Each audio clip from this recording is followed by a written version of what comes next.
71 yaşında anadır. Şikayətləri hər iki ayağında ağrı, xüsusən də baldır iç səthində olan ağrı və 12-13 il bundan qabaq sol ayağında damar genişlənməsinə görə əməliyyat olunubdur.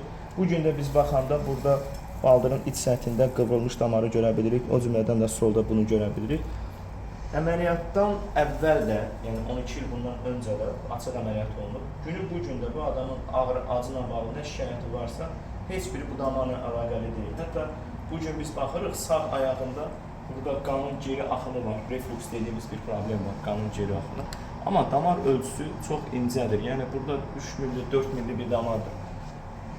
Xəstənin nə ağrılarının, nə şikayətlərinin bu damarla əlaqəsi yoxdur. Ona görə əməliyyat qərar verməmişdən öncə hansı şikayətlər aradan qalxacaq, hansılar aradan qalxmayacaq, bunları dəyərləndirmək vacibdir. Əks halda xəstə həkimdən istədiyini ala bilməyəcəkdir, ağrıya davam edəcəkdir.